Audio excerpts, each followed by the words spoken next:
Langsung kepada acara susunan kata jadikan namaku, jadikan gelas. Dari santri putra ada 3 orang dan dari ada 4 orang.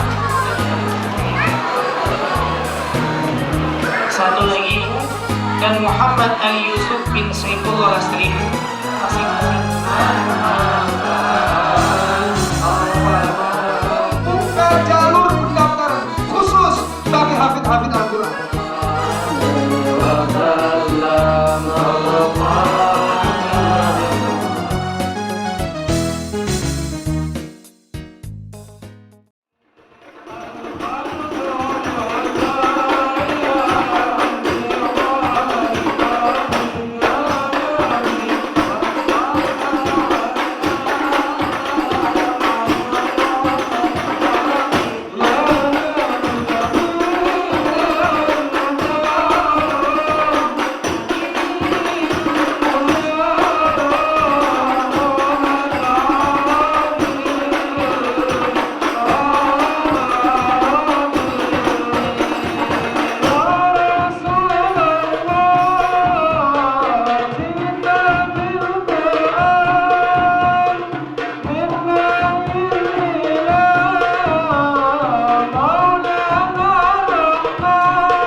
إن الحمد لله نحمده ونستعينه ونستغفره ونؤمن به ونتوكل عليه ونعوذ بالله من شرور أنفسنا وسيئات أعمالنا.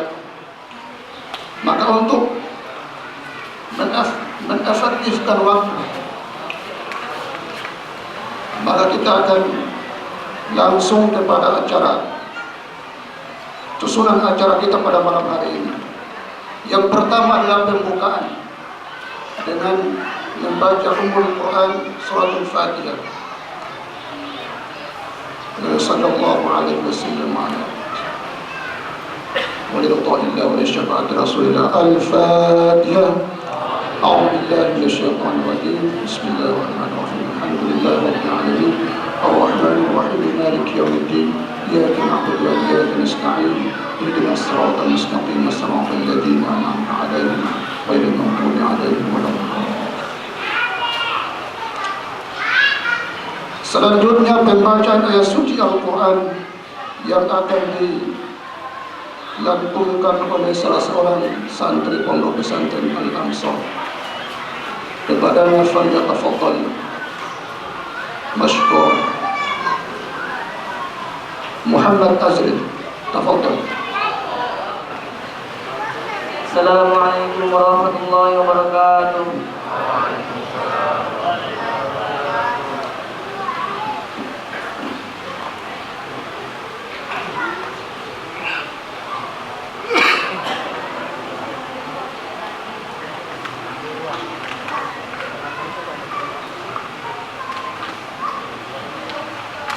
أعوذ بالله من الشيطان الرجيم. بسم الله الرحمن الرحيم. ولقد آتينا لقمان الحكمة أن اشكر لله ومن يشكر فإنما يشكر لنفسه ومن كفر فإن الله غني حميد. وإذ قال لقمان لابنه وهو يعظه يا بني لا تشرك بالله إن الشرك لظلم عظيم. ووصينا الإنسان بوالديه حملته أمه وهنا على وهن وفصاله في عامين أن اشكر لي ولوالديك إلي المصير. وإن جاهداك على أن تشرك بما ليس لك به علم فلا تطعهما وصاحبهما في الدنيا معروفا واتبع سبيل من أناب إلي ثم إلي مرجعكم فأنبئكم بما كنتم تعملون. يا بني إنها إن تك مثقال حبة من خردل فتكن في صخرة أو في السماوات أو في الأرض يأت بها الله إن الله لطيف خبير. يا بني أقم الصلاة وأمر بالمعروف وانه عن المنكر واصبر على ما أصابك إن ذلك من عزم الأمور. ولا تصاعر خدك للناس ولا تمش في الأرض مرحا إن الله لا يحب كل مختال فخور وقصد في مشيك واغضض من صوتك إن أنكر الأصوات لصوت الحمير صدق الله العظيم. Assalamualaikum warahmatullahi wabarakatuh.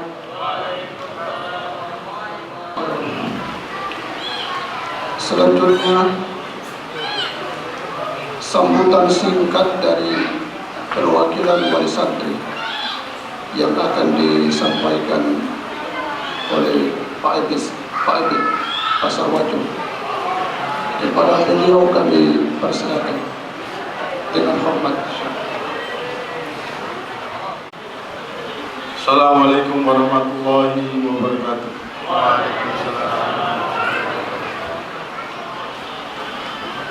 Innal hamdalillah nahmaduhu wa nusalli ala rasulil karim. Allahumma shalli wa sallim ala sayyidina Muhammadin wa ala sayyidina Muhammad. Puji syukur kehadirat Allah Subhanahu wa taala, berkah syafaatnya baginda Rasulullah SAW, kita sudah ada di penghujung waktu, tetapi kita masih berada di tempat-tempat yang mulia. Singkat saja rasa syukur saya kepada Allah Subhanahu wa taala. Jadi di eranya kita sudah jauh daripada Nabi,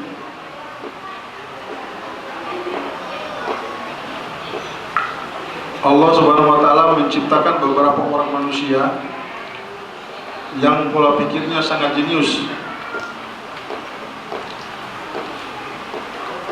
Jadi saking jeniusnya itu dia berpikir bagaimana caranya ini sampah-sampah di muka bumi ini masih punya manfaat.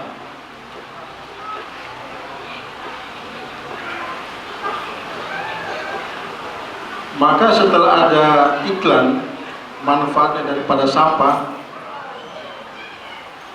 maka sampah-sampah yang dibuang-buang itu dipungut sama yang namanya pemulung. Tahu pemulung ya? Pemulung itu yang mengambil barang-barang sisa daripada sampah. Ternyata setelah ada pabrik daur ulang, maka sampah-sampah yang dipulung itu menjadi manfaat.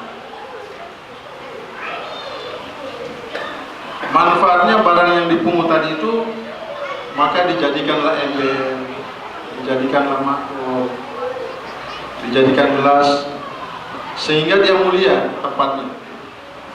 Mulia tempatnya itu di atas meja. Gelas, piring, mangkok itu mulianya di atas meja dia.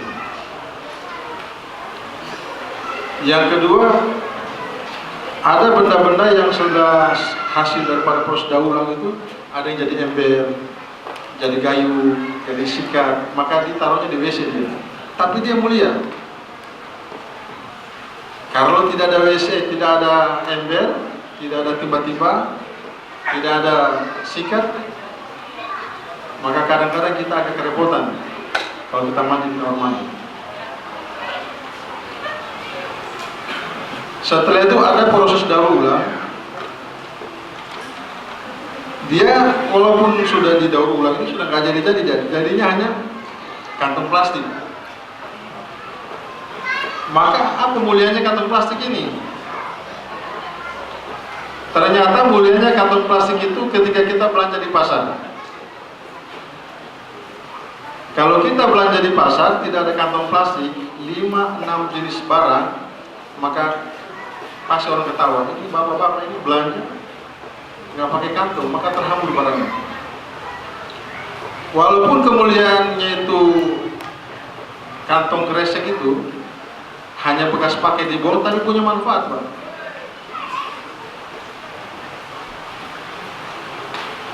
Asbab pikirnya pemulung, maka semua barang ini sekarang punya manfaat. Jadi kita bersyukur kepada Allah Subhanahu wa taala, walaupun kita ini bukan siapa-siapa, masih dipakai sama Allah Subhanahu wa taala. La ilaha masih dipakai, Pak, walaupun tidak jadi gelas, tidak jadi mangkuk, tidak jadi ember, walaupun hanya jadi kantong plastik. Kira-kira kalau kantong plastik itu bagaimana ini? Asbab fikirnya pemulung, maka pemulung itu cerdas. Walaupun dilihat hina pemulung itu, tapi cerdas pemulung itu ternyata. Dia punya pola fikir yang bagus. Maka dari sampah-sampah yang dipungut itu, ada sampah ini, Pak, sisa potongan-potongan besi. Maka bagaimana pikirnya lagi pemulung ini supaya bermanfaat ini besi? Maka dibawalah ke pandai besi. Maka dibawalah besi tadi ke pandai besi. Maka atas pikirnya pandai besi, maka dari besi yang tidak bermanfaat itu jadi barang bermanfaat. Ada yang dijadikan pedang, ada yang dijadikan samurai, ada yang dijadikan. Jadi asbab pikirnya itu maka bermanfaatlah barang-barang yang tidak bermanfaat ini. Apa analoginya daripada kisah ini? Bahwa hari ini kita bukan siapa-siapa, Pak, bukan siapa-siapa. Tapi karena fikir kita dalam perkara agama, digunakan fikir kita, maka sekarang kita hadirkanlah anak-anak kita, keluarga kita, tetangga kita untuk belajar agama. Dulu ketika saya di tempat saya itu di Pasar Lagu, ketika saya membaca suatu fadilah tentang Al-Quran, maka di situ dikatakan, barang siapa di suatu kampung tidak ada ulama, maka satu kampung itu berdosa. Maka saya pikirlah bagaimana caranya orang-orang di kampung ini bisa berbondong-bondong paham tentang atas agama. Maka alhamdulillah atas izin Allah Subhanahu wa taala, walaupun saya jadi pemulung yang tukang mengais-ngais ridhonya orang-orang, tapi alhamdulillah dari satu besi, dari satu barang saya bawa ke tukang tempat. Jadi pondok ini adalah tukang tempat namanya. Jadi dia menempah besi-besi yang tidak bermanfaat itu hingga punya manfaat. Alhamdulillah atas perkara itu beberapa anak-anak saya ajak masuk pondok. Jadi manfaatnya pondok, gunanya pondok seperti ini, fadilahnya tentang agama seperti ini. Jadi alhamdulillah, walaupun saya belum punya anak yang mapan untuk dimasukkan ke pondok, alhamdulillah sudah ada beberapa anak-anak dari Pasar Lagu ini saya ajak masuk ke pondok ini. Mudah-mudahan jadi asbab hidayah. Jadi itu saja yang bisa disampaikan. Mari kita semangat dalam agama, Pak. Kita hargai, kita punya pemulung senior yang sudah membangun majelis ini, yang sudah membangun pondok ini. Jangan asbab perkara sia-sia kita sudah lupa dengan kita punya pendahulu. Insyaallah, Pak, ya. Itu saya yang bisa disampaikan. Lebih dan kurang mohon dimaafkan. Assalamualaikum warahmatullahi wabarakatuh. Alhamdulillah, demikianlah sambutan wali santri. Mudah-mudahan dari asbab kebaikan dan asbab hidayah. Dan jazakallahu khairan kami ucapkan kepada Pak Ibn yang telah menyempatkan waktunya untuk mewakili wali santri untuk memberikan sambutan kepada mereka. Kemudian selanjutnya, marilah kita mendengarkan pembacaan data dan ahwal Pondok Pesantren Al-Ansor tahun 2022-2023. Sekaligus pembacaan nama-nama santri yang berprestasi di tahun ini, yang telah menghafalkan Al-Quran 30 juz dan menghafal kitab-kitab pelajaran, kitab-kitab karangan para ulama salafus saleh, yang akan dibacakan oleh salah satu khadim Pondok Pesantren Al-Ansor, Al-Mukarram Al-Hafiz Ustaz Muhammad Hafizahullah. Kepada beliau falyatafadhal mashkuran wa ma'dzura. Assalamualaikum warahmatullahi wabarakatuh. نحمده ونصلي ونسلم على رسوله الكريم وعلى آله وصحبه أجمعين. أما بعد. Alhamdulillah, teman-teman yang dimuliakan Allah Subhanahu wa taala, para orang tua kami yang kami muliakan, para hadirin sekalian yang sama-sama mengharapkan ridha Allah Subhanahu wa taala. Insyaallah dalam kesempatan yang berbahagia ini kami akan sedikit menyampaikan beberapa ahwal dan data Pondok Pesantren Darul Ulum Al-Ansar. Alhamdulillah, dalam tahun ini, tahun 2022-2023, jumlah santri keseluruhan ada 93 orang. Jumlah santri putra 67 orang, jumlah santri putri 26 orang. Alhamdulillah, jumlah santri putra masih mendominasi. Dan alhamdulillah di tahun ini juga ada anak-anak kami dengan izin Allah Subhanahu wa taala diberikan kemampuan oleh Allah, diberikan taufik oleh Allah untuk menghatamkan Al-Quran 30 juz. Meskipun statusnya hatam setoran, tapi ini satu nikmat yang besar yang perlu kita bergembira dengannya. Dari santri putra ada 3 orang, dan ada 4 orang, dan dari santri putri ada 3 orang. Kami akan menyebutkan namanya. Yang pertama, Sanju bin Labolu dari Mola. Ini kayaknya baru satu-satunya orang Mola yang hafid Al-Quran ini. Nikmat yang besar. Kemudian yang kedua, Abdullah Ramadan bin Warsiti Kaledupa.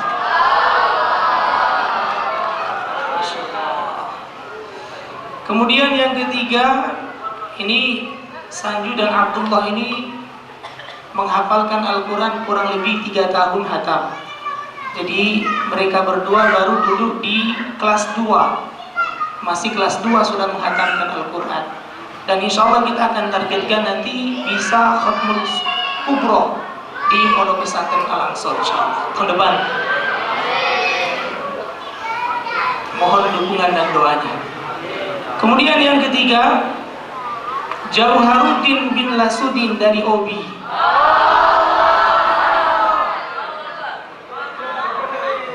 Yang keempat, Bahrul Ulum bin La Amuhiyah dari Obi juga. Kemudian yang hatam Al-Quran dari putri ada 3 orang. Yang pertama, yang dipanggil namanya tadi untuk maju ke depan untuk menerima sedikit hadiah dari kami. Silakan.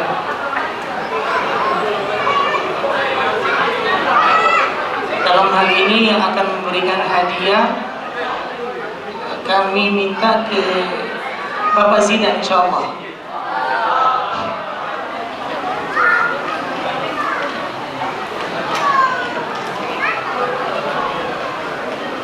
Satu lagi yang hatam Quran, Muhammad Ahmad Mudakir dari Lasalimu. Ya. Mohon maaf kami lara-lara. Ternyata yang hatam Quran untuk tahun ini ada 6 orang dari Pondok Putra.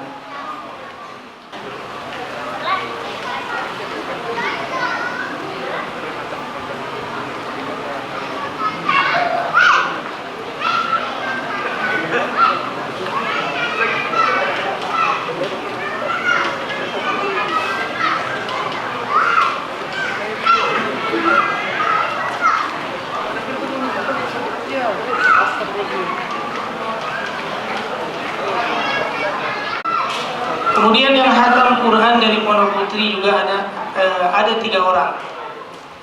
Yang pertama Ummu Hafsah binti Ahmad Ali dari Longa.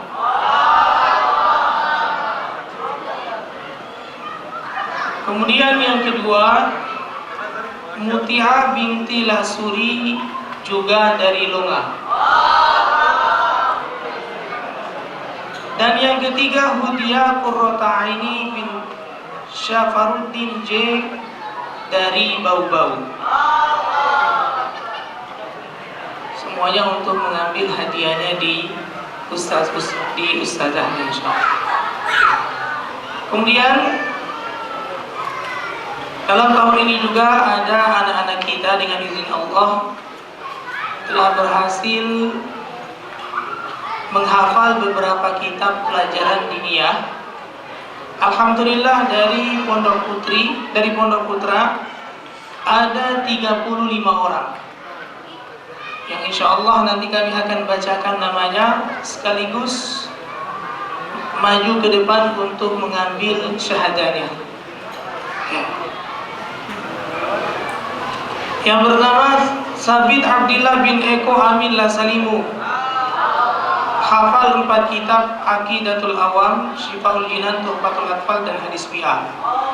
Dan sekaligus menjadi penghafal kitab terbanyak. Silakan maju ke depan.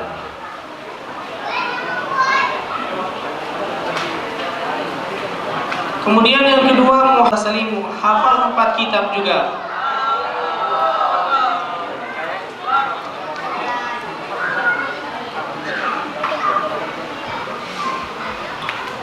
Kemudian setelah ini yang dipanggil namanya langsung maju ke depan. Levin Hakim bin Lahode Zafrin Lasalimu, hafal 3 kitab. Langsung.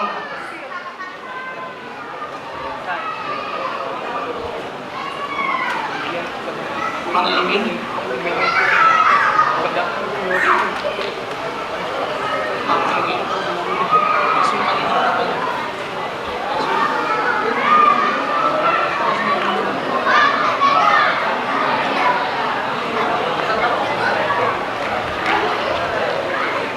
Abdullah Ramadan bin Warsidin Khalidupah, hafal 3 kitab Qawaidul Ilal, Tuhfatul Atfal, Amsilah Tasrifiyah.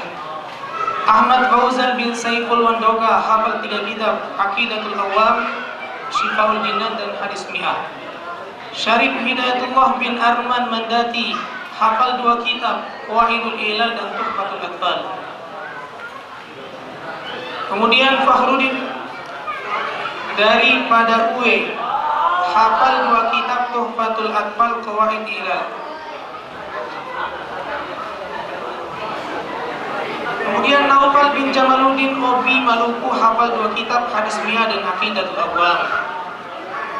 Yang ke-9, Muhammad Husain Lasalimu, hafal 1 kitab Aqidatul Awam. Selanjutnya Muhammad Yusuf bin Ahmad Ali Longa, hafal 1 kitab 6 sifat sahabat. Adam bin Saifuddin Lasalimu, hafal 1 kitab Mabadi Awaliyah.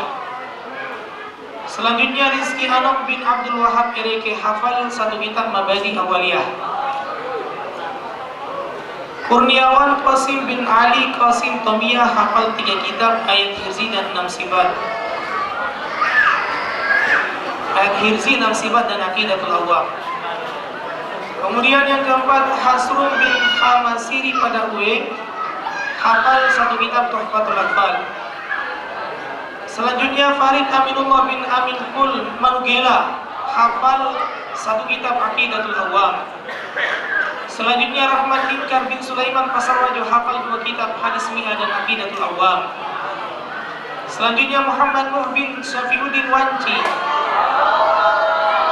hafal 2 kitab Aqidatul Awam dan Hadis Mi'ah. Selanjutnya Sayyidul Attar Rubbani bin Junudin Liya, hafal 1 kitab Aqidatul Awam. Selanjutnya Azril bin Ladaha dari Buru, hafal 1 kitab Hadis Mi'ah. Ke-20 Ahmad Rizal bin Nuhuma Wawa, hafal 1 kitab Syifaul Jinan. Yang selanjutnya Muhammad Arsaju binti Arsan Wahab, hafal kitab Qawaidul Ilal. Muhammad Yazid Al-Bustami bin Yasdar Bau, hafal 2 kitab kitab Tuhfatul Atfal dan Aqidatul Awam. Selanjutnya Muhammad Farid Ewu bin Warsidin Kalidupa hafal 1 kitab Hadis Mi'ah. Selanjutnya Muhammad Rifal bin Abdul Hawq Tomiyah hafal 1 kitab Tuhfatul Atfal.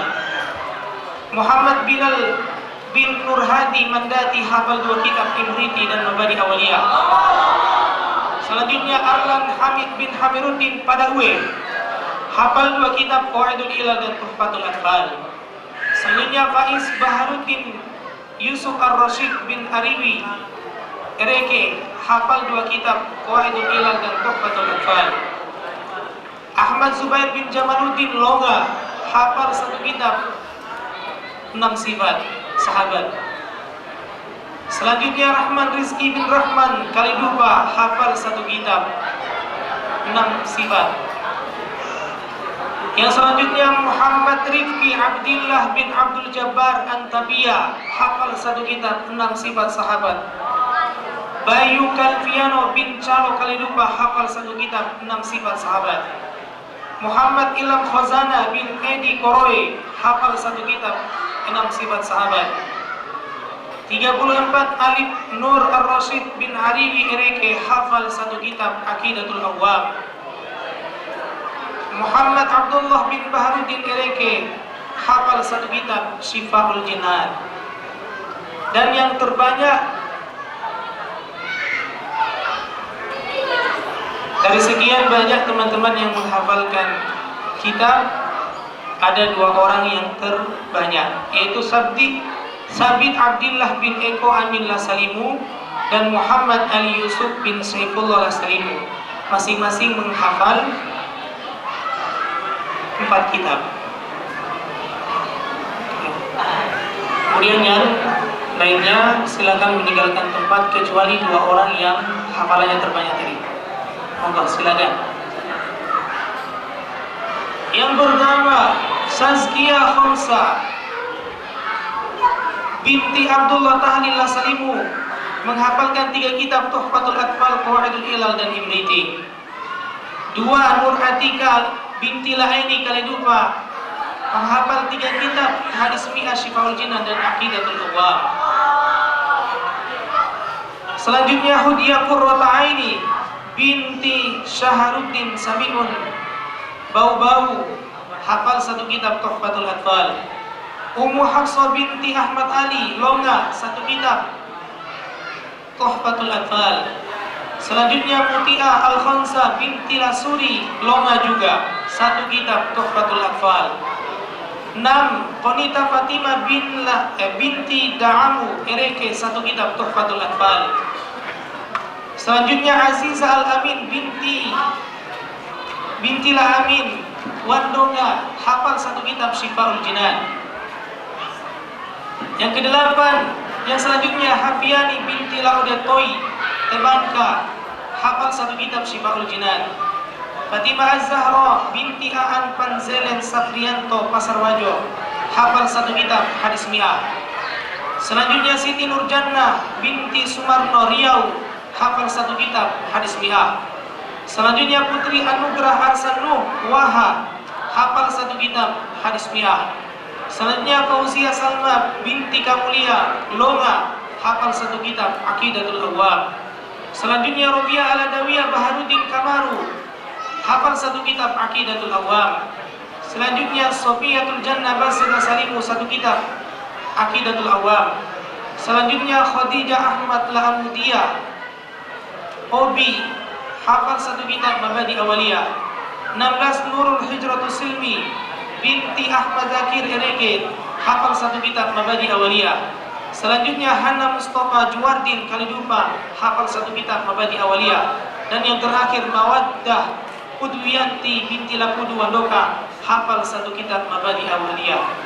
Dan yang berhasil menghafalkan kitab terbanyak dari santri putri ada 2, yaitu Sazkiyah Khomsah binti Abdullah Tahlil Lasalimu 3 kitab, dan Nur Atikah binti Laini Kalidupa 3 kitab. Untuk teman-teman yang hafalan kitabnya terbanyak, silakan mengambil hadiahnya di di atas sama ustadznya. Alhamdulillah, sekian laporan data dan ahwal Darul Ulum Pondok Pesantren Al-Ansor. Kurang lebih yang mohon maaf. Assalamualaikum warahmatullahi wabarakatuh.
إن الحمد لله نستعينه ونستغفره ونؤمن به ونتوكل عليه ونعوذ به من شرور أنفسنا ومن سيئات أعمالنا.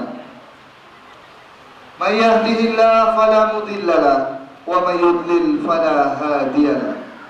أشهد أن لا إله إلا الله وحده لا شريك له وأشهد أن محمدا عبده ورسوله لا نبي بعده. اللهم صل وسلم وبارك على سيدنا محمد وعلى آله وأصحابه أجمعين. أما بعد. Yang kami muliakan para alim ulama, tokoh-tokoh masyarakat, sesepuh yang dituakan di daerah sini. Yang kami banggakan juga para aparat negara dan seluruh tamu undangan, wali-wali santri, baik putra maupun putri, juga anak-anak kami, santri dan santriwati di Pondok Al-Ansor Wakatobi, yang mudah-mudahan semuanya dicintai dan dirahmati oleh Allah Subhanahu wa Ta'ala.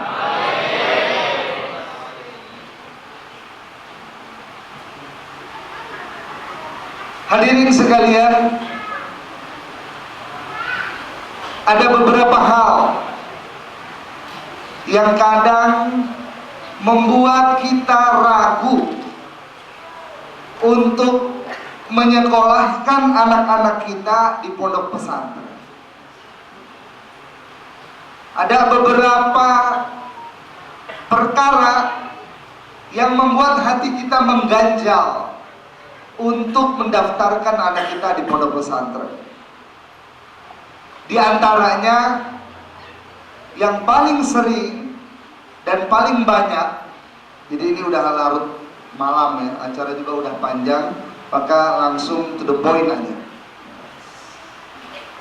Poinnya adalah beberapa hal yang membuat orang ragu memondokkan anaknya di pesantren. Yang pertama, mereka takut anaknya tidak akan sukses, khususnya di dunia ini saja.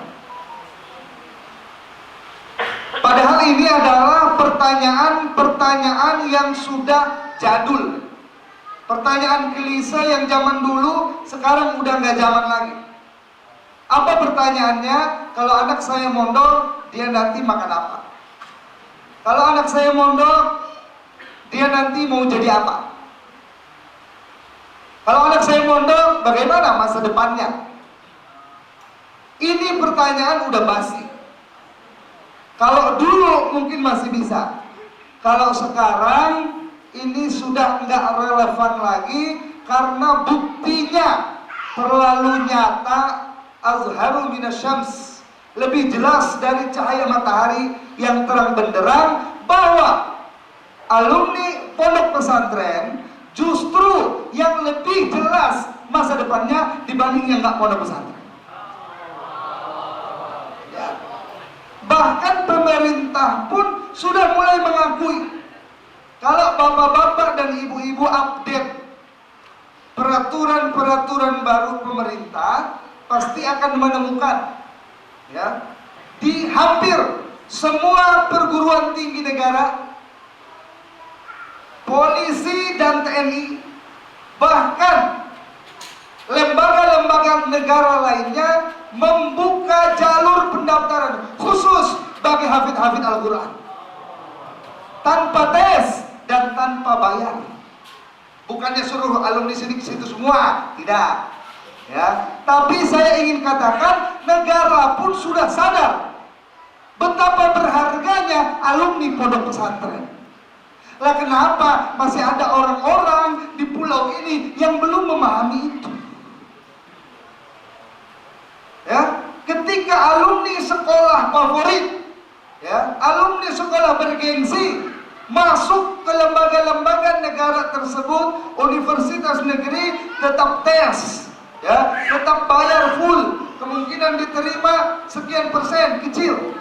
Maka para hafid-hafid Al-Quran tanpa tes dan tanpa bayar, full beasiswa sampai lulus.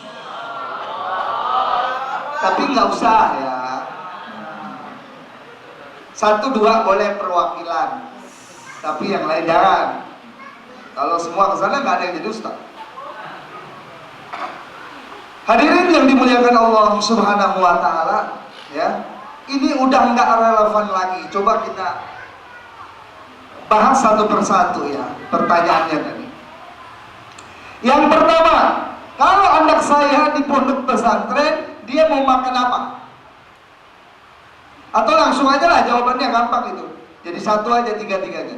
Masa depannya bagaimana, mau jadi apa, makan apa, langsung dijawab dengan satu pertanyaan balik kepada orang yang berkata seperti itu.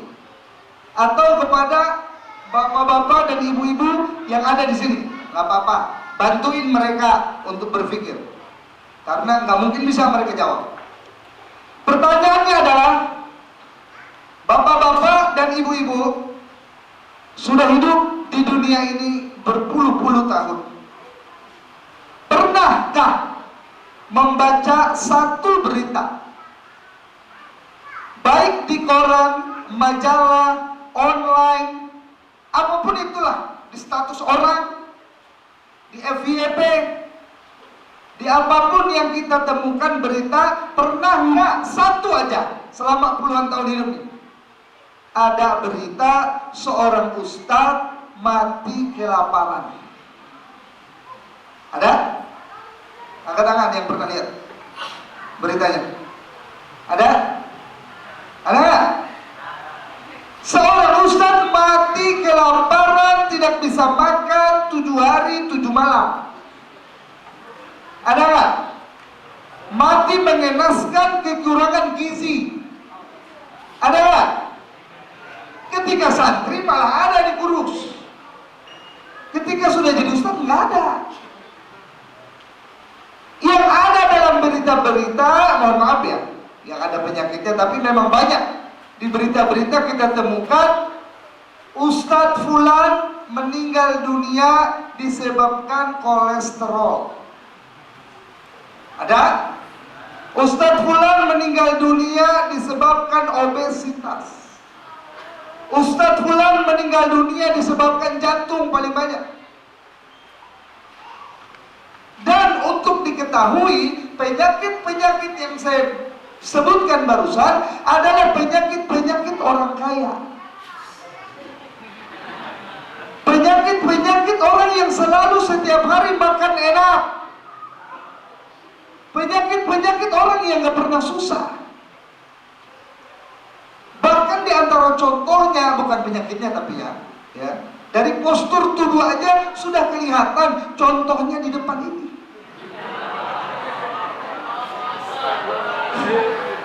Gemuk maksudnya, ya, menunjukkan makannya jelas, masa depan jelas, ya, mau jadi apa jelas. Hari ini adalah yang terjadi sebaliknya. Kalau enggak belajar di pesantren, dia yang mau jadi apa? Kalau enggak belajar di pesantren, mau makan apa? Jadi saya pernah acara gini juga di Lampung, cabang juga, lebih besar dari ini karena lebih lama juga umurnya dia, termasuk cabang awal. Oleh panitia sudah disiapkan dekorasi yang luar biasa, seperti acara walimahan, termasuk kursinya indah seperti kursi raja di pelaminan. Tapi sayang, mungkin dia lihat di foto tidak sesuai dengan aslinya, ukuran kursi kecil. Begitu makhluk qiyam kayak tadi saya udah lihat, aduh kursi kayaknya nggak cukup. Tapi diam aja lah, mudah-mudahan cukup. Selesai makhluk qiyam, saya duduk, betul nggak cukup. Panitia langsung ganti kursi yang lain. Itu kan hal yang memalukan di depan seluruh hadirin. Berarti Ustadz gendut sampai kursi nggak cukup. Tapi justru itu menjadi bahan materi saya, menunjukkan inilah alumni pondok pesantren hidup bahagia, rezeki cukup. Kenapa malah ragu dan takut? Bapak, ibu mereka yang harus takut, yang nggak kasih masuk anaknya di pondok pesantren. Sekarang zaman udah berbalik. Yang sekolah umum tuh yang harus bingung, anak saya mau jadi apa. Kita belum bahas di akhirat, ini masih bahas di dunia. Di dunia pun mereka udah bingung dan kita nggak akan bingung. Bahkan saya bisa janji, kalau anak bapak dan ibu memang sungguh-sungguh belajarnya, ya mudah-mudahan semua yang hadir di sini ya, selesai Al-Qur'annya 30 juz semua kayak yang tadi barusan dikasih piagam. Selesai kitabnya 8 tahun, tambah takhusus lagi 2 tahun, 10 tahun. Saya bisa janji, belum lulus dia, masih di Temboro, sudah banyak yang tanya untuk jodohnya. Jangankan yang lain-lain bingung, jodoh aja orang rebutan, insya Allah. Bapak-bapak, ibu-ibu, ya memang kelihatan mereka masih kecil-kecil. Tapi sebentar lagi, bapak-bapak, ibu-ibu akan kebingungan memilih siapa calon menantunya. Karena tawaran akan datang berbondong-bondong. Bapak fulan, bapak, anaknya kelas berapa takhasus ya? Sudah ada calon belum? Kalau soal kamu masih lama. Ini untuk bapak ibu, biar semangat. Kamu fokus dulu, masih kecil. Ya. Jodoh, bingung memang bingung, bukan bingung cari, bingung tolak. Terlalu banyak yang tawari. Ya, habis jodoh, kerjaan juga. Saya bisa janji, kalau anak bapak ibu selesai hafid Al-Quran, selesai takhasus, jodohnya susah, kerjaan susah, bilang saya tanggung jawab. Serius, karena saya yakin tidak akan terjadi. Yang ada susah karena terlalu banyak pilihan. Serius, belum lulus lagi sudah ditelepon, bapak, saya punya pondok pesantren kosong, santri sudah ada yang daftar, kiai tidak ada. Kayaknya anak bapak sebentar lagi lulus. Serius, sebelum kita lulus, kita sudah diboki. Jadi tidak ada lagi khawatir-khawatir, itu omong kosong. Mau jadi apa, hidup enak. Ya, ini saya jelasin awal-awal sengaja dalil akli, ya, dalil secara logika, argumen secara logika. Masuk akal nggak? Masuk akal? Sekarang yang kondang di mana-mana ustaz. Serius, poster pilkada saingan dengan poster ustaz. Artis sudah lewat.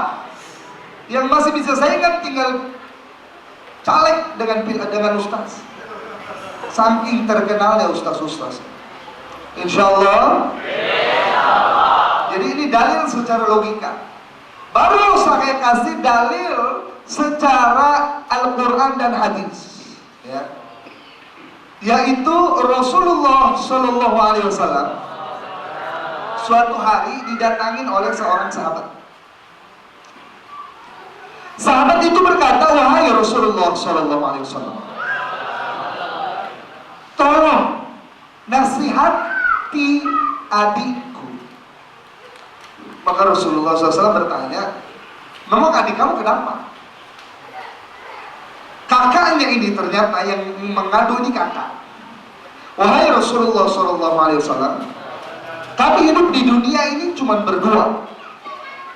Orang tua kami syahid di medan pertempuran, saudara juga nggak ada. Pokoknya kami tinggal hidup berdua di Madinah ini. Terus yang kerja cuma saya sendiri, kata kakaknya. Adik kamu ngapain? Adik saya selalu datang ke majelis Rasulullah SAW dari subuh sampai malam. Dia selalu menemani engkau, duduk di majelis engkau, mendengarkan ilmu-ilmu dari engkau, pulang malam.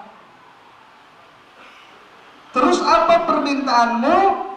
Permintaanku adalah nasihati dia biar sekali-kali ikut bantu kerja saya juga, jangan terlalu tiap hari ngaji terus. Maka Rasulullah SAW menjawab dengan jawaban yang luar biasa, unpredictable, tidak bisa diprediksi. Jawabannya lain, sudut pandangnya 180 derajat berbeda dengan sudut pandang sang kakak. Rasulullah SAW bersabda, la'allaka turzaku bihi. Wahai sahabatku, engkau salah faham. Justru kamu sampai hari ini masih dapat rezeki adalah asbab barokahnya adik kamu belajar ilmu agama setiap hari. Ini yang harus jadi renungan.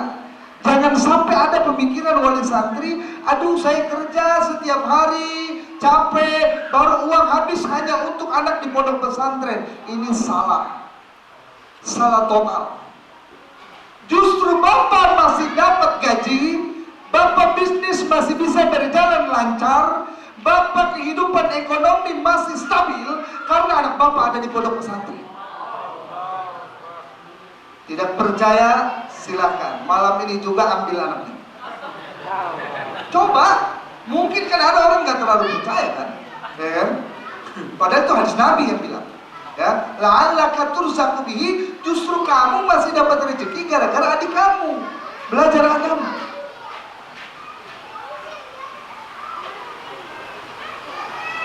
Di Pondok Temboro juga pernah terjadi.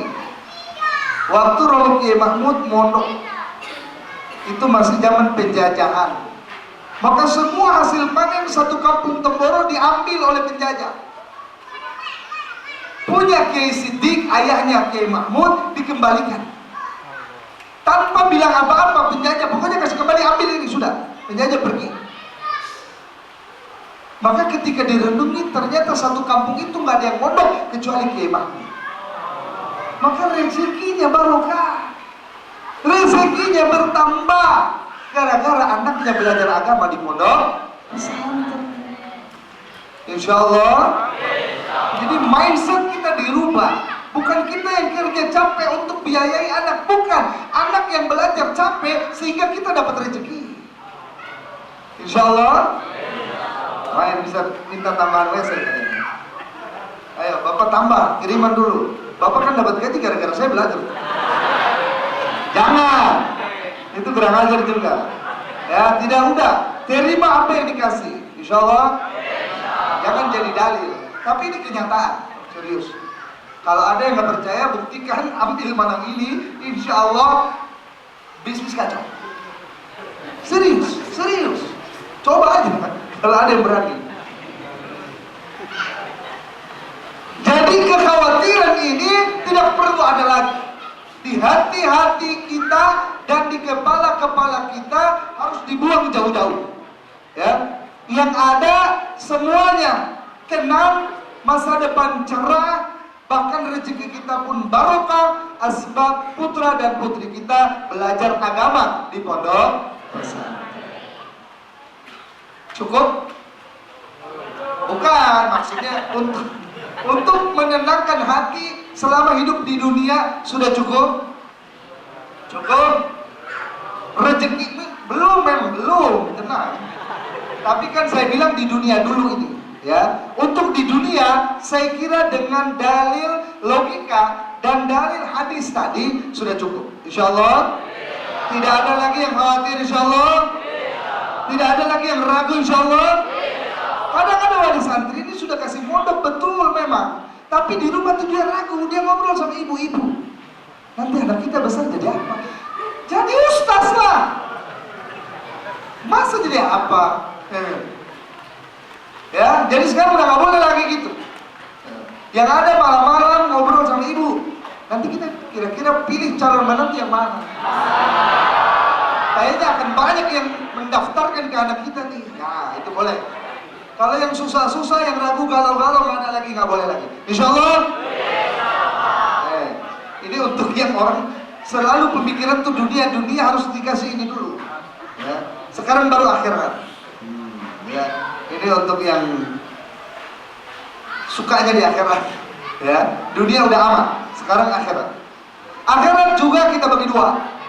Akhirat yang biasa, yaitu di padang mahsyar, sirat, mizan, ya. Pokoknya sebelum masuk surga itu kan semua orang kebingungan, ya. Itu dulu yang kita bahas pertama. Akhirat ketika semua orang bingung. Yang paling pertama bingung adalah ketika dibangkitkan dari kubur. Pertama, semua akan dibangkitkan dalam keadaan telanjang. Tidak ada sehelai pun yang dikenakan orang bangkit dari kubur. Sebagaimana dikuburkan hanya kain kafan, bangkit tidak ada lagi kain kafan. Ini yang pertama. Maka keadaan membingungkan, ya. Dan dibangkitkan itu sudah dikelompok-kelompokkan dengan orang yang amalannya sama. Jadi orang yang tukang sholat, dia akan sudah bangkit dengan orang-orang tukang sholat semua. Orang tukang dakwah, orang tukang zikir, orang tukang ibadah, itu sudah kumpul. Ya. Sebaliknya orang yang tukang maksiat, pas bangkit juga memang satu geng semua maksiat. Nah, ada orang-orang yang diberi kelebihan oleh Allah Subhanahu wa taala, yang jelas para nabi, para rasul. Ya, itu sudah bangkit dari kubur dengan baju kemuliaannya masing-masing, bersinar terang. Para sahabat, ya, para ulama, para wali, para sholihin itu sudah nggak telanjang. Nah, tapi ada orang biasa, ya, bukan wali, bukan orang soleh, wali santri sih sebenarnya, ya, tapi bukan wali yang wali songo, bukan banyak kali ibadahnya, enggak, biasa, normal-normal aja hidupnya. Tapi ketika dia bangkit, loh, saya udah pakai jubah, baru jubahnya indah, mempesona. Kenapa orang telanjang saya udah pakai jubah? Dia sendiri enggak sadar dan enggak paham. Kenapa? Perasaan ibadah saya biasa. Ya kadang ke masjid, kadang enggak. Kalau lagi malas ya di rumah, apalagi hujan. Sodako juga kadang dermawan, kadang pelit, tergantung tanggal. Tanggal muda dermawan, tanggal tua pelit, minta ampun. Pokoknya semua amal ibadah tuh nggak ada yang bisa mendapatkan baju ini, terlalu indah. Baru dia pegang di atas, ih, ada mahkota, terang benderang mahkota. Kenapa ya Allah saya dapat semua ini? Dalam hati terfikir. Terus dia tengok kanan kiri, kok sama?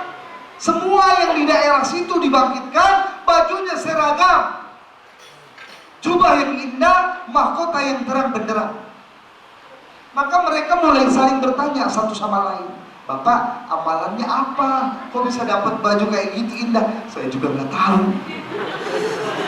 Lah Bapak sendiri kan dapat juga. Saya juga nggak tahu, makanya saya nanya. Semua yang ada di situ nggak tahu kenapa mereka dapat itu. Akhirnya Allah Subhanahu wa taala datangkan orang-orang yang gara-gara mereka si orang tua itu dapat kemuliaan sebegitu besar. Siapa? Putra-putri mereka yang hafidhul Al-Quran. Mereka datang, cium tangan, dia peluk.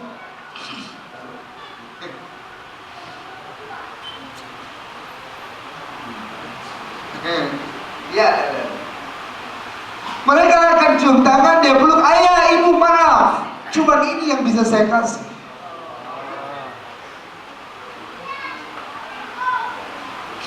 Aduh. Ketika orang bingung-bingung, jangankan mau selamatkan dari siksa, baju aja nggak punya. Mereka bingung tutup-tutup. Ini sudah dapat jubah dan mahkota, tapi anak masih minta maaf karena yang dikasih cuma bisa ini.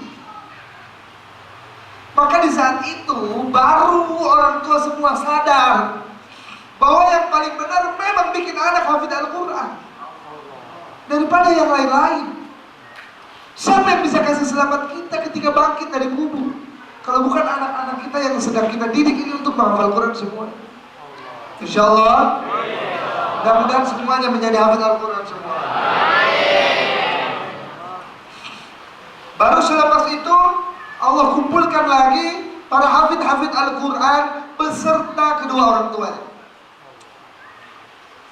Kemudian Allah berfirman, silahkan selamatkan 10 anggota keluarga ataupun teman, terserah siapa, tapi 10 orang yang sudah wajib masuk neraka. Maka kedua orang tua pasti menjadi prioritas utama, ya. Yang 8 lagi baru dia akan pikir siapa, adiknya, kakaknya, nenek, kakek, ya. Atau anak dia sendiri, kan dia juga udah punya anak ketika meninggal, atau cucunya, terserah. Pokoknya suruh pilih 10 orang, baru kalian masuk surga sama-sama. Sudah dapat 10 jalan mau masuk surga bareng-bareng, sudah sangat bahagia, nikmat. Di dunia juga kumpul bareng, di akhirat juga bisa masuk surga bareng. Udah sangat tinggi, sangat layak mendapatkannya. Tidak ada harapan apapun. Ini udah sesuai ekspektasi, bahkan di atas ekspektasi. Tapi ternyata begitu mau melangkah masuk surga, Allah Subhanahu wa taala berfirman lagi, stop, tunggu. Nah, apalagi saya udah dapat 10 orang nih, saya selamatin. Tinggal masuk surga bareng-bareng dengan 10 orang ini. Bahagia seperti di dunia dulu kita juga berkumpul. Ternyata Allah berfirman lagi kepada sang anak yang hafid Al-Quran, Iqra wartaqi. Jangan masuk surga yang ini bawah.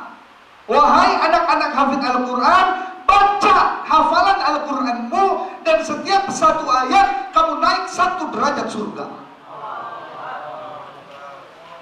Maka sang anak mulailah, a'udzubillahi minasyaitonirrajim, bismillahirrahmanirrahim, baru 1 ayat naik 1 tak. Alhamdulillahirabbil alamin, naik tak. Terus dia baca 1 juz, 2 juz, terus naik terus. Dan bukan hanya dia yang naik, kedua orang tua sekaligus 10 orang yang dia selamatkan ikut naik juga. Jadi amalan biasa-biasa Bapak Ibu, tapi punya anak hafid Al-Quran, masalah selesai. Dunia akhirat aman insya Allah. Bukan surga bawah-bawah, ecek-ecek. Surga tingkatan 6.666 sesuai jumlah ayat Al-Quran. Udah surga tingkatan tinggi. Sedangkan bedanya nikmat surga satu dengan atasnya aja sudah langit dan bumi. Ya. Contoh perbedaannya nih ya. Di surga, satu surga, tiba-tiba dari langit ada turun 1 tetes. Tas. Surga yang memang dari awal sudah wangi, gara-gara kejatuhan 1 tetes menjadi lebih wangi, semerbak full. Maka penghuni surga itu kan nanya, air apa itu yang menetes dari atas kok bisa menjadikan surgaku lebih wangi lagi? Malaikat menjawab, itu air liurnya penghuni surga yang di atas kamu. Jadi beda 1 tingkat aja segitulah. Ini 6.666 tingkat naik. Mau nggak? Insya Allah. Dorong anaknya jadi hafid Al-Quran insya Allah. Pondokkan anaknya di pondok tahfidz Al-Quran insya Allah. Itu baru yang hafid, belum yang alim. Maksudnya hafid plus alim. Karena di sini bukan hanya disuruh menghafalkan Al-Quran, tapi juga disuruh memahami tiap ayat itu apa artinya dan hukum apa yang bisa dikeluarkan dari ayat itu. Bagi yang belum tahu, kadang-kadang orang tua ini taruh anak di pondok pesantren, tapi programnya dia nggak tahu, dia nggak peduli. Terserah anak saya yang belajar, bukan saya. Asal tahu aja Pak, di sini pagi, ya, sampai siang tahfidz, siang sampai sore diniyah ada kitab juga di sini. Jadi anak kita bukan hanya hafidz, insya Allah mereka juga alim, menjadi ustadz-ustadz yang paham hukum agama. Nah, janji Allah untuk yang alim plus hafidz udah beda lagi. Yang tadi saya cerita pertama itu hanya hafidz, tidak alim. Untuk yang alim, Allah katakan, hei kumpul. Ya, yang hafidz doang sudah masuk surga kan? Gantian yang hafidz plus alim, kumpul. Sekarang kalian semua masuk neraka. Kaget. Hafidz aja langsung masuk surga, dapat derajat 6.000. Kami alim ini, faham agama, ustaz. Kenapa suruh masuk neraka ya Allah? Maka Allah berfirman lagi, bukan kalian masuk neraka untuk disiksa. Masuklah neraka, pilih berapapun, siapapun, bagaimanapun keadaannya, orang yang mau kalian selamatkan, bebas jumlahnya. Ketika hafidz Al-Quran dibatasi 10, alim unlimited. tidak terbatas. Bukan unlimited quota. Kalau unlimited quota tetap habis juga 1 bulan habis. Ini benar-benar unlimited. Siapapun, saudara, tetangga, teman, kerabat, bahkan nggak kenal pun boleh diselamatkan. Dan cari sendiri, jalan-jalan di neraka cari. Ya, ketemu sepupu lagi disetrika punggungnya. Ya kan mereka nggak mau mondok. Bagaimana? Ya, selamatin, makanya mondok. Ketemu tetangga lagi digunting lidah. Kita semua boleh kita selamat. Serius. Orang alim tapi. Ya. Bahkan orang nggak kenal. Ya. Lagi digenjot batu misalnya, selamatkan saya lah. Siapa kamu? Kan kita nggak kenal. Ya nggak apa-apa kan boleh kamu selamatin. Ya udah nggak apa-apa. Nggak kenal pun boleh kita selamat. Maka perlu alasan apa lagi sih? Untuk memondokkan anak yang di pondok pesantren itu butuh apa lagi? Untuk keperluan dunia sudah selesai, di akhirat juga udah aman. Ya, ini baru ketika bangkit, Pak, Ibu, baru ketika bangkit, ya, baru melek dari tidur yang panjang, sudah kayak gitu mulianya orang alim dan orang hafid Al-Quran. Ya, masuk kepada mahsyar. Tiba-tiba nggak kelihatan lagi orang alim. Yang menjadi pusat perhatian di padang mahsyar adalah orang-orang yang mati syahid, yang jihad di jalan Allah Subhanahu wa Ta'ala. Mereka akan dibangkitkan dalam keadaan luka yang dulu didapat sebelum syahid masih segar, terbuka lebar, menganga, darah mengalir deras dari luka itu. Jadi kalau ada codet di sini, ada di sini, semua ada. Nggak sembuh, tetap seperti pas meninggal. Baru darah masih mengalir, merah terang. Cuman baunya diganti menjadi harum minyak kasturi. Mereka jalan dengan bangga. Orang-orang yang lain menepi, memberi jalan kepada mereka. Ya, bangga semua. Ada yang tangannya buntung dibawa, kakinya buntung dipegang, kepala buntung juga dipegang. Semua pokoknya kayak keadaan ketika dia gugur. Orang-orang tuh kagum melihat, ih, gagah. Bahkan sebagian menyesal, kenapa saya nggak ikut mereka dulu? Pengen juga jadi mereka. Pokoknya ini yang paling hebat, menjadi pusat perhatian ketika mahsyar. Ketika tengah-tengah mereka berjalan santai, dengan bangganya ini dikorbankan untuk agama. Maka tiba-tiba dia lihat ke atas. Ada dipan-dipan yang terbang, awan-awan terbang. Dia lihat terus, apa? Dia teliti. Ternyata di atas dipan dan awan dan kasur-kasur itu ada orang, ada manusia.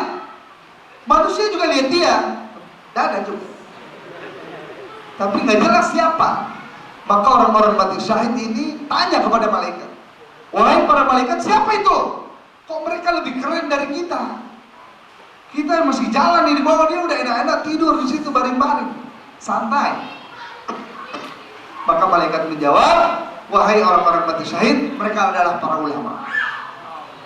Mereka adalah para ustaz yang faham tentang hukum ilmu agama. Maka orang mati syahid agak kurang terima. Wahai malaikat, kami mengorbankan darah, mereka cuma korban tinta. Kami korban nyawa, tangan buntung, mata terpanah, kaki pincang, tulang patah, semua kami berikan untuk agama. Mereka apa? Paling cuma mondok jauh dari orang tua, WC ngantri, makan gak enak, program padat, jam 3 udah dibangunin istighosah, belajar terus sampai jam 10 malam. Kecil, gak ada apa-apanya dibanding kami. Gitu aja mereka udah gak betah. Selalu pengen pulang terus.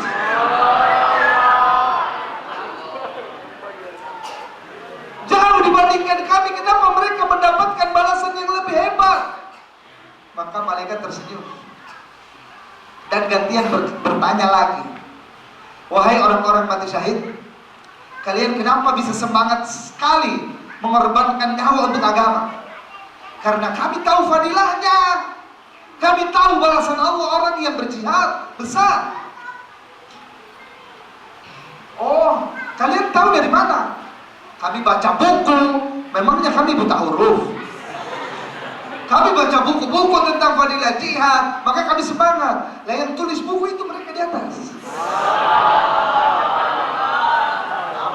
Jadi sehebat apapun kalian dalam jihad, semua pahalanya mereka juga dapat.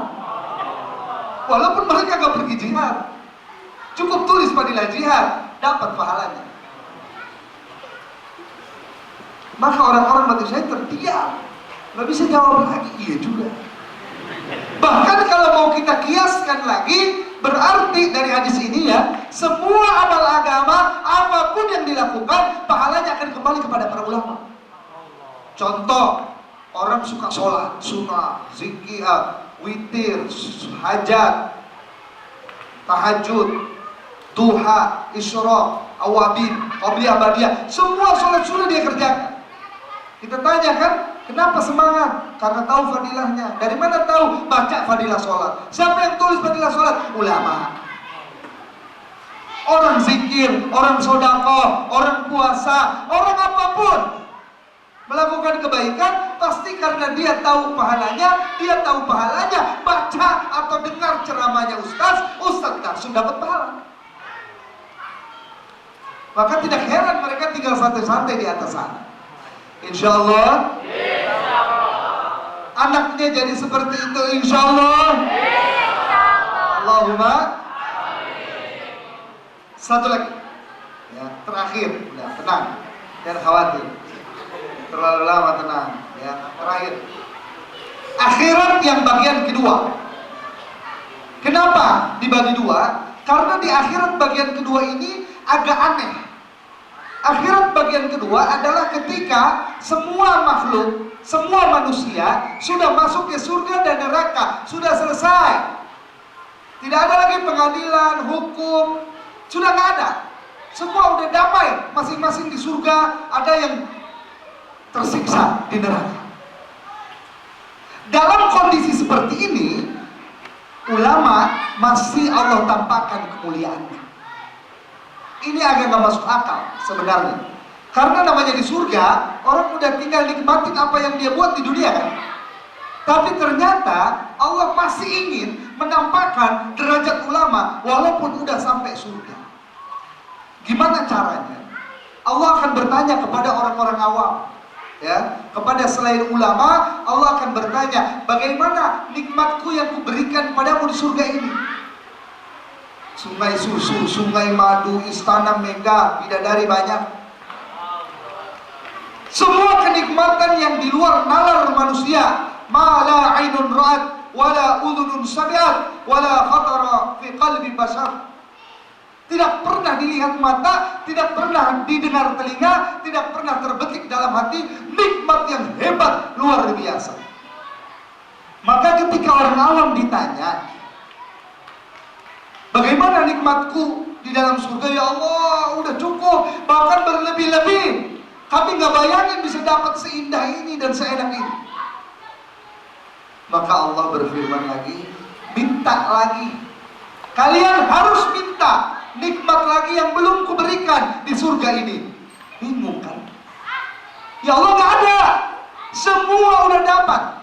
Semua yang kami inginkan di dunia dulu, kami udah dapat, bahkan lebih-lebih ya Allah. Kami nggak tahu harus minta apa. Allah berfirman, harus tahu. Kalau nggak bisa minta, kalian akan aku masukkan ke neraka. Bingung nggak? Udah dalam surga, orang awam masih bingung. Maka jangan jadi orang awam. Sampai surga pun bingung mereka.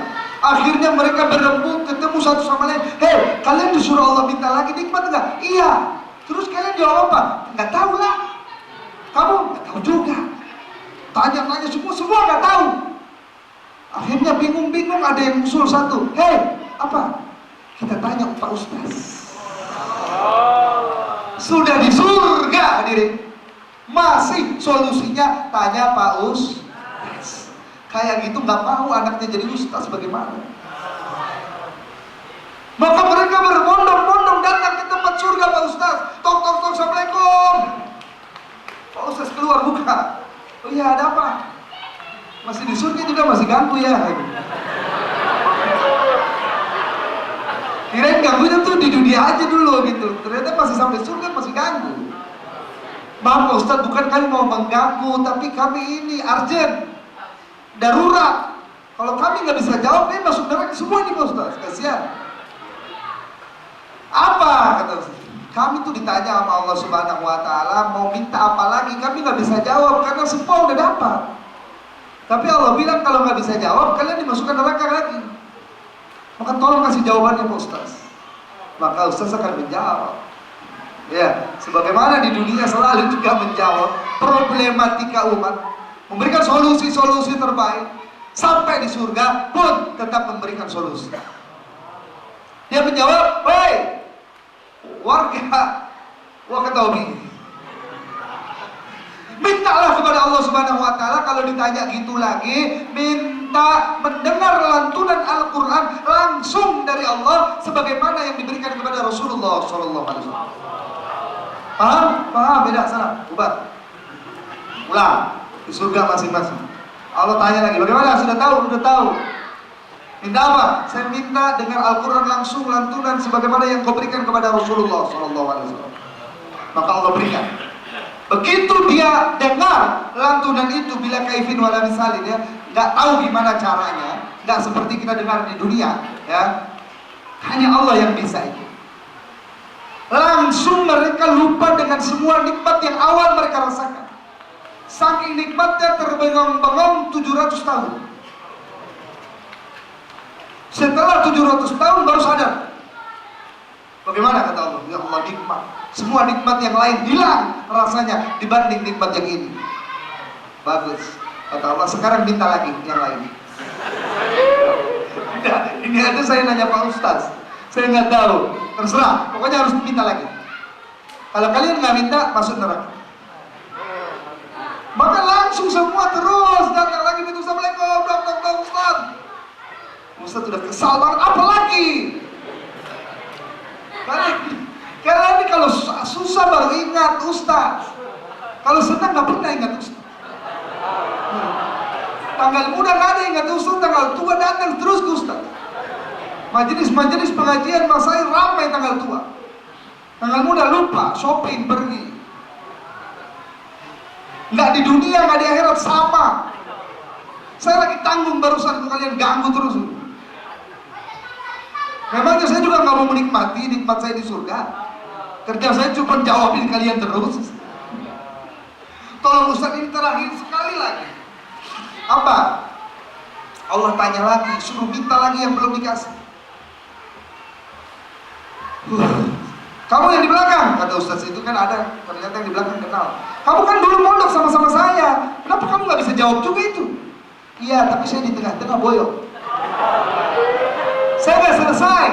1 minggu lagi mau pembahasan tentang hadis ini, biar saya tahu jawabannya, saya udah keburu pulang duluan.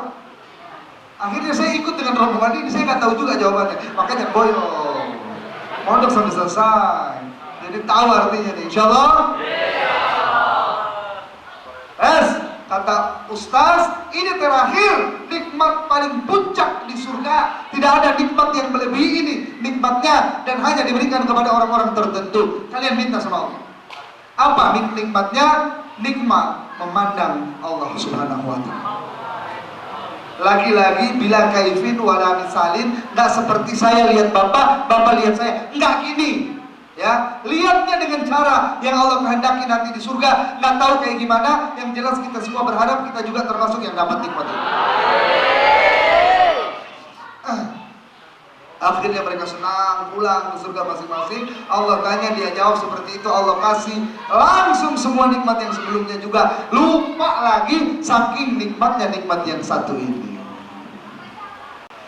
Hadirin yang dimuliakan Allah Subhanahu Wa Taala, bapak-bapak, ibu-ibu, maka inilah kemuliaan yang akan diberikan Allah kepada putra-putri kita kalau mereka bisa hafid Al-Quran dan bisa alim semua hukum-hukum agama. Maka bayangkan kalau anaknya dapat segitu besar, bagaimana dengan kedua orang tuanya? Kan kedua orang tuanya nggak usah berbondong-bondong tanya kayak gitu, pasti surganya udah bareng di dalam kan. Nah, Bapak ditanya nih, oh iya jawab aja kayak gini. Bahkan sebelum ditanya kita udah pesanin kan, Bapak nanti kalau ditanya gini, Ibu jawabnya gini ya. Jadi udah langsung tahu. Nggak usah berbondong-bondong jauh datang ke surga Ustaz. Insya Allah. Mau semuanya punya anak alim dan hafid insya Allah? Mau semuanya insya Allah? Kalau sudah sepakat mau punya anak alim dan hafid, maka kami dari pihak pondok pesantren memiliki 3 permohonan, 3 request kepada ibu-ibu dan bapak-bapak sekalian. Tenang, bukan donasi. Kita udah banyak uang. Tenang aja. Kalau bapak mau silakan, kalau enggak apa-apa. Masih banyak yang Allah gerakan. 1, request kami adalah, ini yang paling penting ya, tolong bantu kesuksesan anak-anaknya di pondok dengan menguatkan dan meningkatkan amalan ibadah bapak ibu di rumahnya masing-masing. Insya Allah. Bagi yang belum paham, saya jelaskan sedikit. Tinggi dan rendahnya ketakwaan dan kekuatan ibadah bapak-bapak ibu-ibu di rumah sangat berhubungan dengan kesuksesan mereka di pondok. Jadi tidak ada ceritanya orang tua kasih masuk anak di pesantren, baru dia di rumah santai-santai, nonton TV, main HP, tonton TikTok, belanja online, baca koran, makan tidur, anak jadi ulama. Nggak ada. Semua harus berkesinambungan dan bersama-sama. Anaknya rajin membaca dan menghafal, ustadznya rajin mengurusi, orang tua di rumah rajin ibadah dan mendoakan, cepat anak langsung jadi the best 10, langsung jadi yang terbaik di pondok pesantren. Insya Allah, serius ini, bukan insya Allah serius ini. Kasihan mereka, berat, tanpa dorongan mereka berat. Mungkin menghafalkan 1 lembar aja setengah mati kalau tanpa ada kiriman dorongan ibadah bapak-bapak dan ibu-ibu dari rumah. Serius, coba aja buktikan. Sama, buktikan juga nih. 1 bulan kasih ibadah full, 1 bulan tidak ada ibadah. Baru tanya mereka, bagaimana bulan ini? Susah menghafal. 1 ayat aja nggak bisa masuk kepala. Bulan kemarin 10 lembar cepat. Ternyata pas bulan kemarin memang amal ibadah bapak-bapak ibu-ibu di rumah lagi jos. Pas bulan ini malas. Insya Allah amal makominya dikuatkan, taklim rumahnya dihidupkan, banyak sholat sunnah, banyak baca Quran, banyak puasa sunnah, banyak sodako. Semuanya diniatkan ya Allah, ini untuk kesuksesan dan kelancaran anak saya di pondok pesantren. Insya Allah siap? Betul ini insya Allah? Jadi mustahil bapak-bapak pengen santai, menyerahkan semua kepada ustaz, baru anaknya langsung cepat, hafid dan alim. Nggak bisa Pak. Nggak bisa, itu terlalu enak hidup Bapak ya. Allah juga akan lihat pengorbanan kita di rumah. Semakin kita semangat amal ibadah di rumah, semangat mendekatkan diri kepada Allah, semakin cepat juga anak-anak kita menghafalkan Al-Quran di pondok. Insya Allah, permintaan atau request kami yang pertama ini, insya Allah semua siap melaksanakannya. Karena apa? Kami pun jadi ringan di pondok. Apa? Anaknya udah terdorong dengan amalan ibu bapak di rumah, doa, terutama ibu yang jiwanya paling berhubung dengan anak ya. Anak sakit, ibu terasa perasaan nggak enak nih, kayaknya anak kita sakit Pak. Tapi kenapa anak hafalannya lambat? Nggak terasa. Anak susah memahami ilmu agama, nggak terasa. Bagaimana caranya? Langsung ibadah, langsung doa, langsung zikir, insya Allah beres semua. Insya Allah, siap insya Allah. Request kedua, jangan terlalu sering menjenguk. Ya. Alasannya, satu, kedatangan bapak-bapak dan ibu-ibu akan menghancurkan konsentrasi mereka yang telah dibangun oleh ustadz-ustadz ini selama berhari-hari dan berminggu-minggu. Mental mereka udah terbangun sebagai mandiri, sebagai dewasa, sebagai siap berkorban, nggak lembek, nggak manja, udah jadi Pak. Kita datang, hancur semua langsung. Karena seorang anak di hadapan orang tua akan kembali jadi anak, akan kembali manja, akan kembali disayang, akan kembali kekanak-kanakan, akan kembali santai. Jadi jangan sampai apa yang sudah kita bangun hancur gara-gara kedatangan bapak-bapak dan ibu-ibu dengan alasan sayang kepada anak. Hakikatnya malah menghancurkan anak. Kalau di Temboro Pusat sana, Romo Ki Uzairun almarhum hanya menyarankan 1 tahun 1 kali ketika acara pertemuan wali santri. Mungkin di sini kondisinya berbeda, rumahnya dekat, ya, bahkan kiriman bulanan pun mungkin dengan langsung ketika berkunjung bulanan. Kita tidak memaksa harus ikut langsung kayak Temboro setahun sekali, enggak. Tapi ada progres, ada usaha untuk mengurangi itu. Yang biasa seminggu sekali datang diundur jadi 2 minggu. Yang biasa sebulan sekali jadi 2 bulan. Insya Allah, siap insya Allah. Itu alasan pertama. Alasan kedua, mungkin agak sensitif, dimohon jangan baper. Alasan kedua adalah sebenarnya yang mereka rindukan untuk datang ke pondok pesantren bukan bapak dan ibu. Bapak dan ibu hanya kegeeran dengan mereka ini. Anak saya kangen, udah lama gak saya jenguk. Nggak, sedikit pun mereka gak ada kangen. Tapi mereka kangen dan rindu dengan benda yang ada di kantong bapak-bapak dan ibu-ibu. Coba diingat kunjungan terakhir berarti hari ini ya, tadi sore atau tadi siang, ya. Begitu ketemu mereka, cium tangan, gayanya kayak kangen, peluk. Tapi itu bertahan berapa menit? Ya, paling pun 5 menit. Mereka ngobrol sama kita, baru keluar kata-kata ajaib. Bapak, pinjam api dulu. Selesai. Dia tenggelam, diving di dalam api. Tidak menghiraukan kedua orang tua lagi yang di depan. Nah, gimana belajar? Oh ya, terus. Jadi asal bapak dan ibu tahu yang dirindukan itu HP. Jadi bapak nggak usah jenguk, cukup datangin HP-nya, mereka udah senang. Kirim paket HP ke sini, mereka langsung senang. Nggak perlu ada bapak ibu jenguk. Serius, serius banget. Kalau nggak percaya, pokoknya ini semua kalau nggak percaya dicoba aja. Biar terbukti, ya. Bulan depan jenguk lagi ke sini. Tapi jangan bawa HP. Serius. Datang, cium tangan lagi, belum, bapak kangen. Keluar kata-kata, jam HP dulu. Aduh, anak saya lupa. Bapak terlalu terburu-buru ke sini saking kangennya dengan kamu, HP lupa bawa. Kita lihat mukanya kecewa. Serius, coba bulan depan, coba bulan depan. Muka langsung berubah, muka langsung jelek. Jadi sebenarnya yang kamu kangen orang tua atau apa? Jadi nggak usah terlalu GR, sehingga kita terlalu sering jenguk mereka. Mereka nggak kangen kita, mereka kangen benda itu. Insya Allah.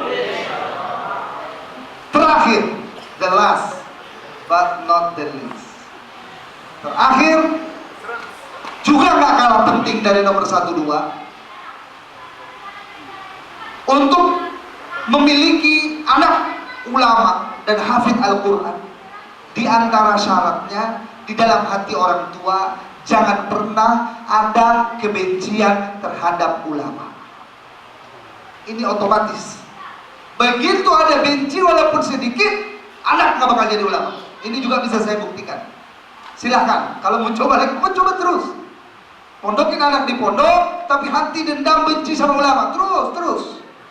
Saya berani, nggak akan jadi. Akhir-akhir sudah mau lulus dia pulang. Tapi terbukti, terlalu banyak contoh dan buktinya di seluruh dunia. Maksudnya bukan seluruh dunia juga. Tempat yang udah saya datangin di India pernah, ke Pakistan pernah, itu orang-orang yang membenci ulama, anak dia nggak jadi ulama. Karena kita ingin anak bapak jadi, maka kita bocorin, ini rahasia. Jangan sampai terjadi. Ulamanya maksudnya ustaz yang mana ya? Semua ulama, siapapun. Pokoknya dia punya ilmu agama, dia paham hukum-hukum agama, dia paham halal haram, makruh sunnah, yang baik dan yang buruk dia tahu, Al-Quran, hadis dia paham, itu harus dimuliakan. Dicintai, dimuliakan, dikagumi, taruh tempat mereka di atas kepala kita. Insya Allah anak kita juga jadi ulama. Jangan pilih-pilih, harus ulama yang tabligh. Kalau belum tabligh, walaupun santri banyak nggak paham agama. Kalau belum tabligh, walaupun alim, cerdas, pinter, halal haram, belum dapat hidayah. Ini pemahaman yang salah dari teman-teman kita sendiri. Ya, dia mondok lama, dia paham agama lah. Coba aja kalau nggak percaya debat, berani nggak? Jadi jangan sampai ada anggapan gitu. Itu yang kadang bikin anak kita nggak jadi ulama, nggak betah di pondok, pulang jadi sekolah, jadi preman itu.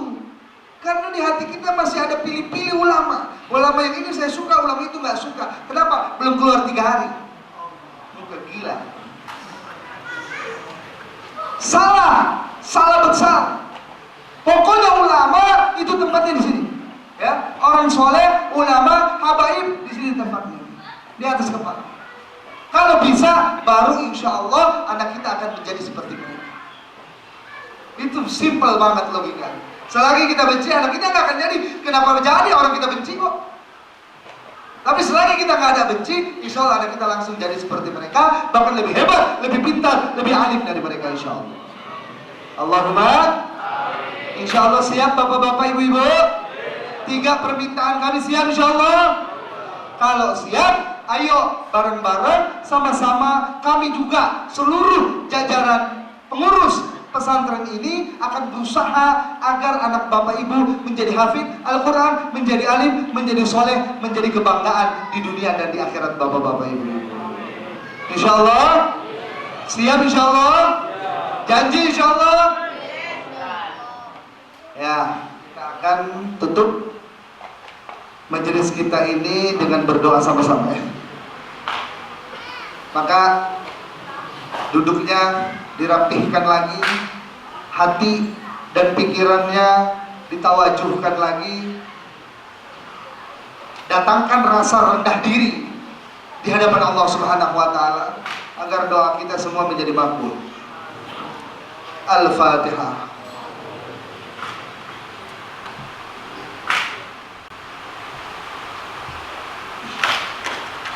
Allahumma salli wa sallim wa barik ala Sayyidina Muhammad wa ala ali Sayyidina Muhammad kama sallaita wa sallamta wa barakta ala Sayyidina Ibrahim wa ala ali Sayyidina Ibrahim fil alamin innaka Hamidum Majid.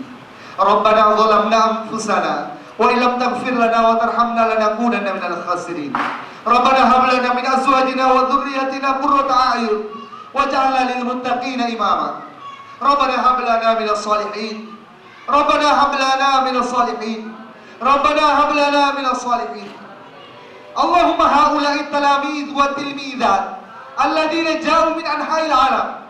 Allahumma tawalla tarbiyatahum, tawalla ta'limahum, tawalla hifzahum, tawalla jami'a syu'unihim.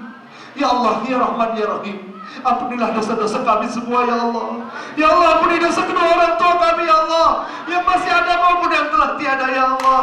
Ampuni dosa putra-putri kami ya Allah. Jadikan mereka alim-alimah, hafid-hafidhah, dai-daiyah, soleh-solehah ya Allah. Jadikan putra-putri kami ya Allah kebanggaan kami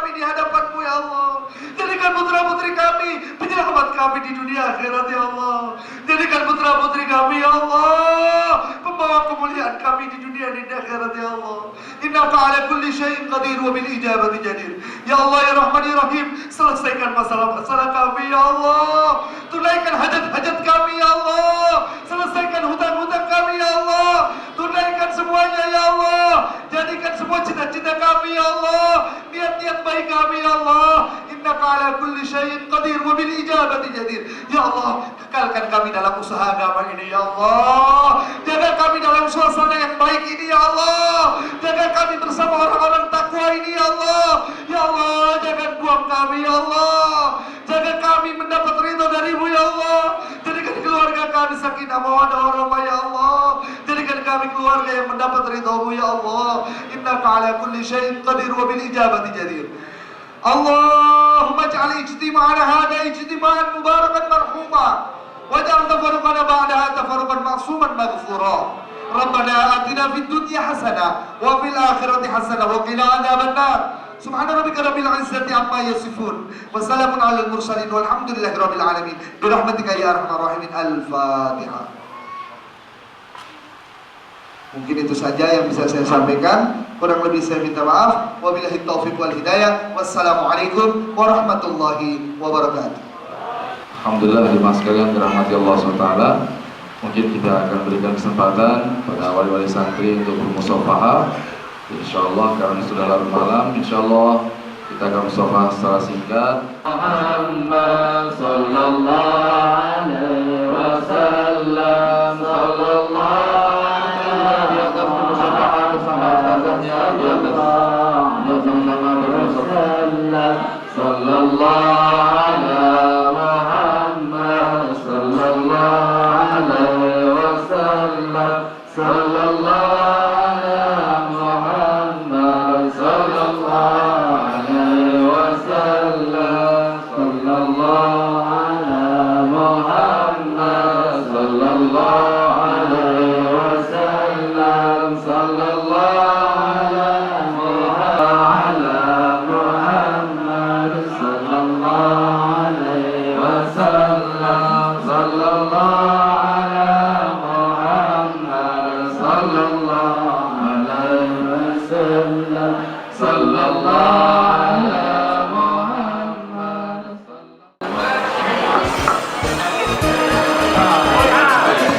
tetap di masjid, jangan berdiri.